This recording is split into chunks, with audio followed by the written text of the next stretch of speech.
Hello, everyone. Welcome to Mystic Japan. Today we're diving into one of the most sensational and extraordinary stories in Japanese history, the Abe Sada Incident. Shockingly, she cut off a part of her lover's body and took it with her. This shocking tale of love and madness from the early Showa period sent tremors through Japanese society. To this day, this story continues to fascinate people not only in Japan, but around the world.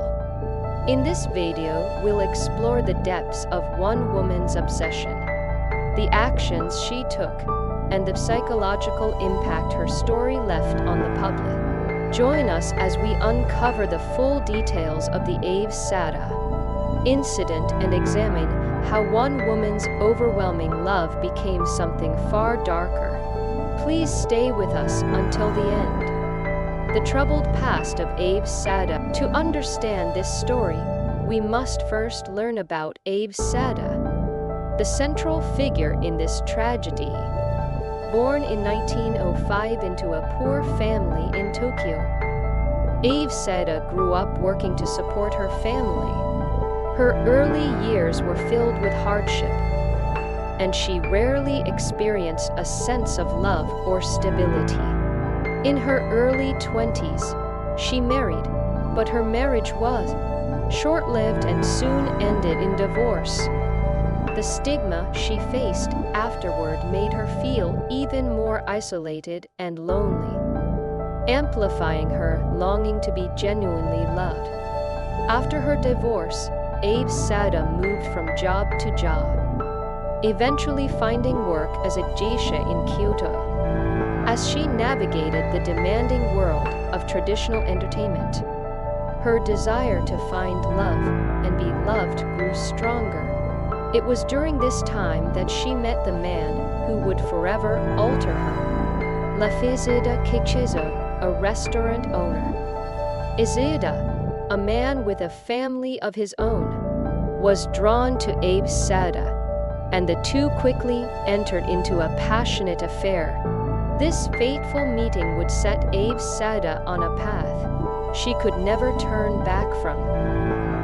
A fateful encounter with Izida Kichizo. The encounter with Izida Kichizo was, in Sada's eyes, nothing short of destiny. Although he had a family, Izida was captivated by her, and the two quickly grew inseparable. Abe Sada saw Izida as more than just a lover. He became her entire world, someone who finally made her feel loved and appreciated. In his presence, she felt whole, free from her troubled past, and the loneliness that had haunted her for years. Izida, too, found himself drawn to her. Despite his responsibilities as a husband and father, he looked forward to their secret meetings, enjoying the thrill of their passionate relationship. The two began to depend on each other in a way that was all-consuming. For Sada, their love became a refuge from reality, and their time together seemed like the only thing in her life that truly mattered. Rising jealousy and possessiveness. As their relationship deepened, Sada's love for Izida turned into possessiveness. She reportedly told him, "It pains me to see you speak to anyone but me." Every time Izida returned to his family, Sada was overcome by the fear that he would leave her. This fear sparked an intense obsession in her heart, slowly consuming her thoughts. One day, she asked him, "Please don't speak to other women." To her, Izida was not just a man she loved, but someone she wanted to claim for herself completely. Her jealousy and possessiveness grew with each encounter. Each time she thought of Izida with someone else, even just returning to his home, she felt as if her heart was being crushed. Her love began to drift beyond what most would consider healthy, it had morphed into a dangerous obsession. Together forever, a dangerous desire becomes madness. In May of 1936, the couple found themselves staying together at an inn. That night, Sada's heart reached a breaking point. Over and over, she asked Azeda, "Do you truly love only me?" Each time, he reassured her. But his words never fully eased her fears. In her heart, she felt he might slip away, and her desperation to keep him as her own became too much to bear. Her obsession reached its peak, and she ultimately made the fateful decision to end his life. But her actions didn't stop there. In a shocking move, Sada took a part of his body with a piece of him that she believed would forever tie them together. This act, which she saw as the ultimate expression of their eternal bond, horrified Japanese society. And that part was, in fact, his genitalia. For Sada, taking a physical piece of him was her way of preserving his love and her proof that she would never let him go. Have you ever felt fear at the thought of losing someone you love?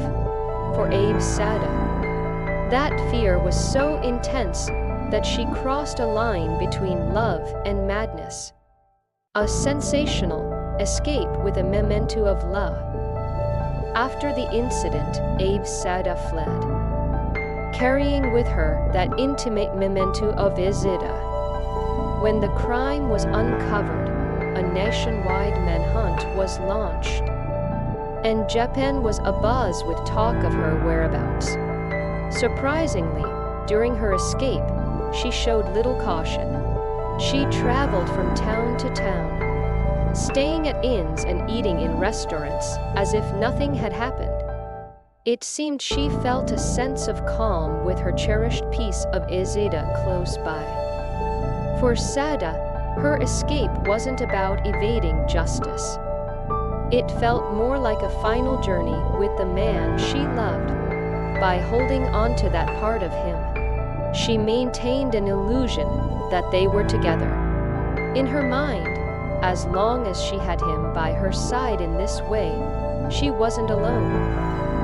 A rest, an eerie calm, a mad love confession.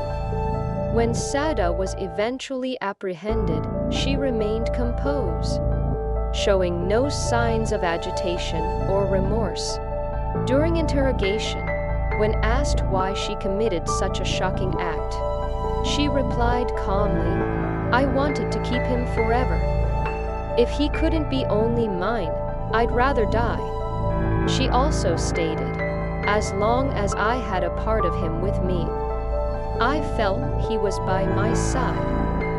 Her words were unsettling for the detectives, who began to realize the depth of her fixation and the extent to which her love had turned into madness.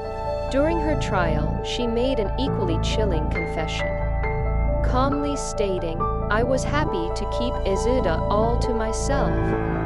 That brought me joy." Her lack of regret or remorse astounded people and left a lasting impact on everyone who heard her story. What society saw as a crime, Sada saw as an act of devotion. The cultural impact of the case. The Abe Sada incident rocked Japan, capturing the public's imagination and sparking heated debates on the boundaries between love and obsession. People wondered how far one could go in the name of love, and where the line between love and madness truly lay. The chilling details of her crime continued to haunt the nation, and the story of Abe Sada has since been immortalized in literature, theater, and film. What was once a single act of passion and desperation became a lasting part of Japanese culture, leaving behind questions that have lingered for generations. This was no ordinary crime, it was an exploration into the extremes of the human heart and mind. love or madness? So, what do you think? The Abe Sada Incident is far more than just a crime story. It's a tale of love that crossed the line into madness. How do you feel about her desperate desire to never let go? Can you understand how her love turned into something darker? Through her story, we're left with questions about love, obsession, and the human psyche. What are your thoughts on this boundary between pure love and madness?